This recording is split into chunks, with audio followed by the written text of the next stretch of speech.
Welcome to Reflect with Ed Fassio. Get ready to experience one of the world's first 100% digitally generated podcasts, where we take a step back, dive deep, and strive to learn new things. Join us as we unpack thought-provoking ideas, personal reflections, and inspiring stories to help you stay in the know.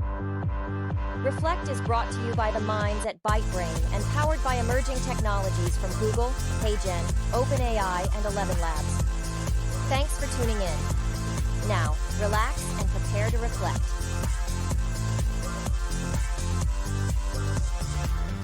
Welcome to Reflect, one of the world's first 100% AI-generated podcasts. And welcome back to the Deep Dive. We take complex source material, break it down, and give you what you need to know. Today, we're staring right into, well, the near future. The topic is career architecture. How do you actually thrive beyond 2025 with AI accelerating everything? Yeah, and our source material today is pretty interesting. It's based on frameworks shared by someone who calls themselves an AI evangelist, and get this, a frontier survivalist. Okay, that title alone tells you something. It really does. It screams at the volatility we've all been feeling. That's just the baseline now. We're talking November 2025 in this context. AI isn't just a tool anymore. It's actively rewriting industries, job roles.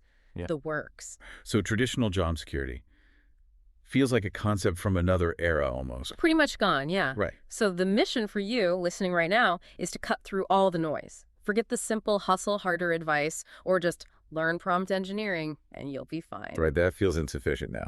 Totally. We need to understand the actual structure required to build real predictable momentum in this, well, frankly, chaotic environment. So the core idea we're unpacking is survival, thriving even. It's about architecture, not just isolated bursts of effort or hustle. Exactly. It's about doing the right things, but crucially in the right sequence, so they build on each other, reinforce each other. Like, stop treating your career like a flimsy house of cards. Okay, so build it more like a fortress, a compound. A multi-anchored compound, that's the analogy used. Something resilient. Which brings us to this pretty wild detail from the source material. Oh yeah, this caught my eye. The custom AI forecaster. This person apparently built their own AI tool called the Probabilistic Superanalyst GPT, specifically to track their career moves, their risks, their velocity. Just for their own career. Seems so. And the kicker, the model now pegs their long-term success probability its own calculation at around 99%, plus or minus 1%. Okay, 99%. In this market, we have to unpack that. That sounds almost unbelievable. It does, right? But the point isn't about predicting the lottery. The model isn't tracking random luck or just, raw income. So what is it tracking then? It's tracking the integrity of the architecture itself. How well does the system convert randomness, like market shifts, new tech, competitors popping up, into actual measurable growth? So it's measuring the diversification, the resilience. Exactly. Things like risk spread across different skills, the shelf life of your knowledge, how quickly opportunities are coming down the pipeline. That 99% isn't magic. It's supposedly a reflection of a system where if one part stumbles, others are already compensating. It's the system's robustness being measured, not just a single outcome. The multi-anchored compound idea again. Precisely. The forecaster is just the scorecard proving the architecture is sound. Okay, that makes more sense. Yeah. But why go to this length? Why is this level of deliberate structure needed right now? Can't we just, keep learning new skills as they come up? Well, the data suggests we're kind of out of time for that reactive approach. The ground is shifting too fast. Look at the Indeed Hiring Lab's 2025 report. This is real data. What did it find? It found that 26% of all job postings, 1 in 4, are now considered highly transformed by generative AI. Their core tasks, skills needed, fundamentally different. 1 in 4 already? Wow. It gets more stark. Another 46% of jobs are in what they call the hybrid transformation zone. They're actively changing right now. So add that up. That's nearly 3/4 of the job market experiencing significant AI-driven upheaval. Yep. 72%, give or take. So if your career is built on just one foundation, one core skill set, you're not really managing risk anymore. You're kind of inviting it. You're exposed. Okay. The need for architecture is becoming crystal clear. The tectonic plates are definitely moving. This isn't just a surface trend. All right. Let's get into the proposed solution then. This 8-pillar career ecosystem. You said it's designed to compound progress, not just add it up.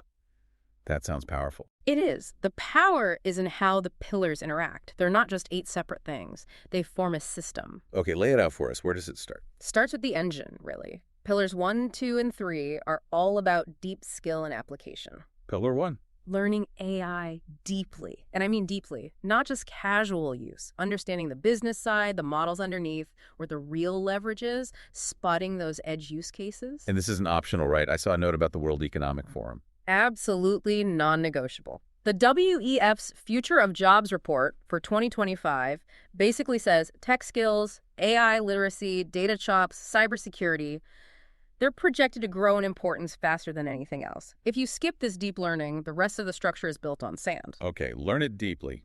Makes sense. Yeah. What's pillar 2? This is where it diverges from the usual advice. Pillar 2 is teaching AI. Specifically, the source mentions teaching it through a structured, 16-week course aimed at professionals. Teaching. Why teaching specifically? Why not just jump straight to using the skill? Because teaching is like a forced clarity filter. The second you have to explain something complex clearly to someone else, bam, you instantly see where your understanding is weak, where the gaps are. Ah, it's a self-audit. Totally. It solidifies vague knowledge into sharp expertise, protects you from thinking you know more than you do. Okay, I get that. Learn deeply, then pressure test by teaching. Then comes pillar 3. Pillar 3, building with AI, applying it. In this specific framework, it means running an AI-focused agency, delivering actual solutions. So doing it.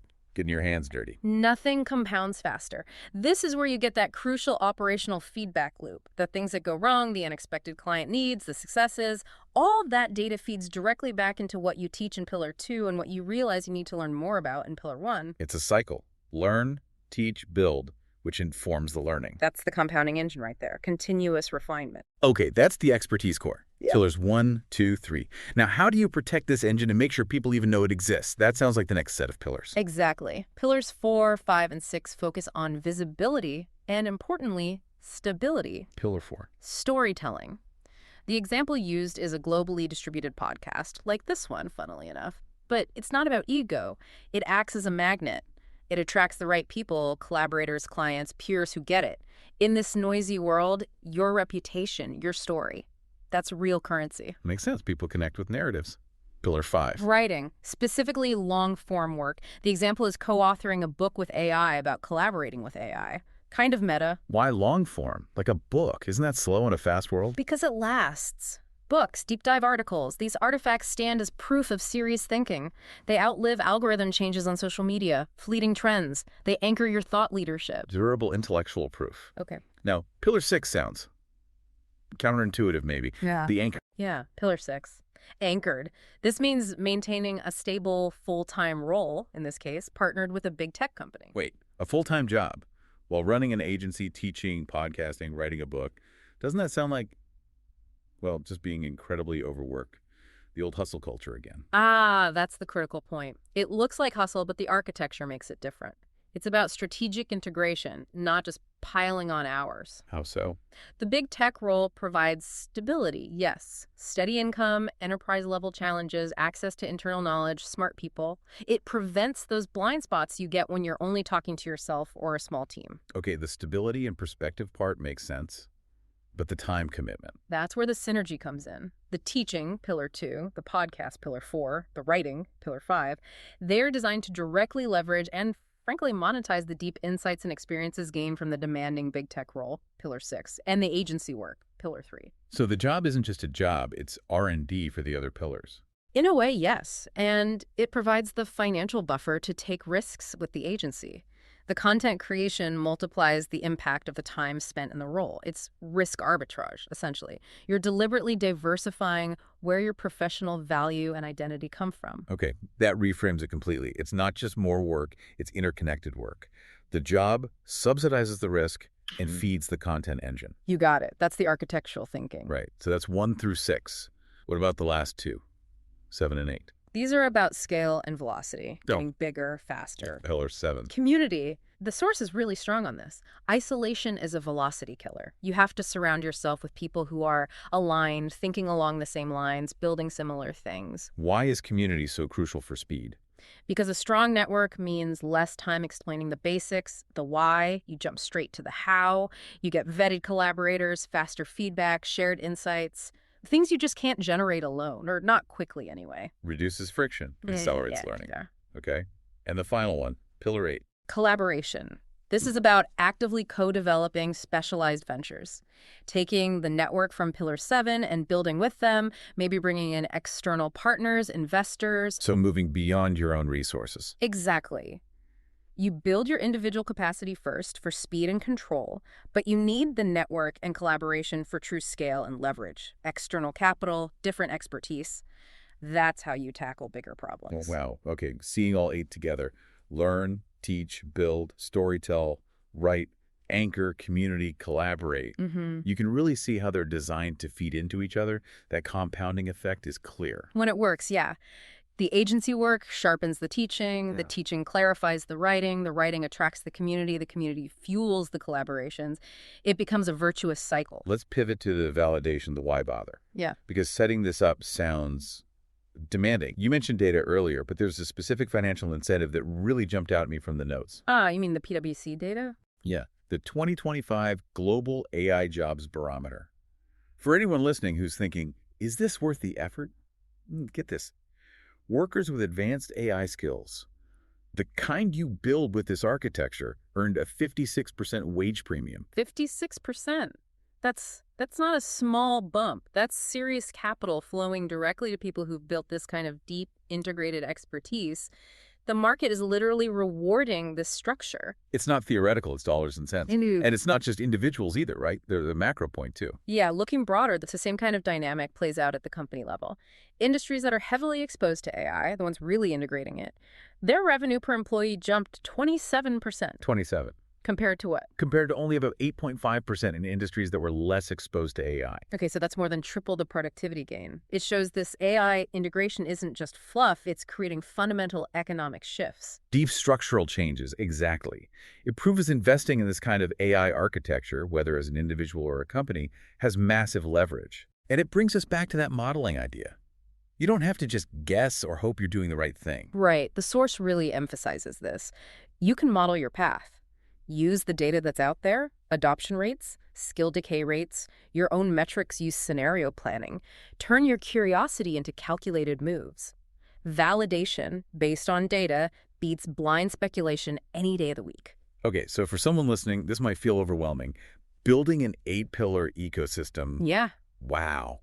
What are the core distilled lessons someone could take away right now, even before trying to build the whole thing? Yeah, good question. 3 things really stand out from the source's reflections. First, teaching really does force learning. You just don't know something properly until you can explain it clearly. Find ways to teach what you learn. Okay, teaching reinforces. What else? Second, building in public, or at least showing your work somehow, creates trust. And trust is the absolute bedrock for finding good collaborators. People are drawn to visible momentum and demonstrated competence. Makes sense. Show, don't just tell.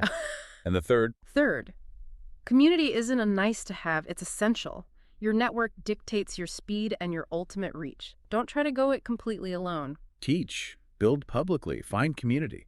Yeah. Okay, those feel actionable. Now, for the listener who's thinking, all right, I'm convinced, how do I actually start building this kind of architecture? There's a roadmap, right? A simplified version. Yep, a 6-phase roadmap designed to scale this down into more manageable steps. Okay, let's walk through it. Phase 1. Phase 1, curiosity and foundation. This is about dedicated learning time. Not just playing with tools, but structured learning about AI fundamentals, business implications, finding your area of interest. Got it. Lay the groundwork. Phase 2. Phase 2. Teach and solidify. Immediately find a way to explain what you're learning, mentor someone, do a lunch and learn, write internal notes, start a tiny newsletter, anything that forces you to articulate it. Reinforce the learning through teaching. Okay. Phase 3. Phase 3. Build and feedback. Do a small, real project. Apply the learning. Build something tangible. Solve a real problem, even if it's small or internal or pro bono. Get that operational feedback loop started. Get practical results and learn from them. Phase 4. Phase 4. Story and thought leadership. Start creating your magnet. Choose one channel, could be LinkedIn articles, a focused blog, short videos, whatever fits, and start sharing what you're learning and building from Phase 3, your unique angle. Build visibility based on actual work. Phase 5. Phase 5. Anchor while expanding. This is crucial. Secure your stability base. Don't quit your day job immediately. Whether it's that job, a key client, a reliable income stream, make sure your foundation is solid while you're spinning up these other pillars. Don't build on shaky ground. Makes sense. And the final phase, 6. Phase 6. Model, measure, adjust. This is ongoing. Treat your career like a system you're optimizing. Track things, maybe your skill mix, your network connections, your project pipeline. Use data, even if it's simple, to see what's working and adjust the architecture as the market and your goals change. Constantly refine the system. Don't just set it and forget it. Never guess your way forward when you can measure. Okay, that roadmap feels much more achievable. Start small, build iteratively, anchor yourself, measure. Which brings us to the final thought. What's the big takeaway for people to chew on? Well, here's the provocative idea. Maybe, just maybe, the most valuable asset you can build in 2025 and beyond isn't the specific hard skill you learn. Maybe it's the ecosystem you construct around that skill. The ecosystem. Yeah, the networks, the teaching platforms, the feedback loops, the collaborative channels, all the things that make your work, your knowledge multiply its impact instead of just adding to it incrementally. That system might be the real differentiator. So focus on building the architecture, the compound, not just collecting skills like playing cards. That's the core idea. Build that resilient structure, and market volatility stops being just a threat. Maybe it even becomes the wind that gives you lift. A powerful thought to end on. Build the ecosystem. Thanks for listening to the Reflect Podcast, where we're telling the future. Are you in it? Visit reflectpodcast.com and share your story. In the cyber ocean of online voices and recycled content, something different has arrived. Reflect isn't just another podcast, it's the future of storytelling, powered entirely by AI. From curating data to assembling thought-provoking ideas, we've redefined how journeys are told. Reflect is a podcast that thinks, learns, and evolves with each episode. Every tale, every insight, crafted by the most advanced AI technologies. A podcast that disrupts the industry, breaking free from traditional formats, taking you on an entirely new experience.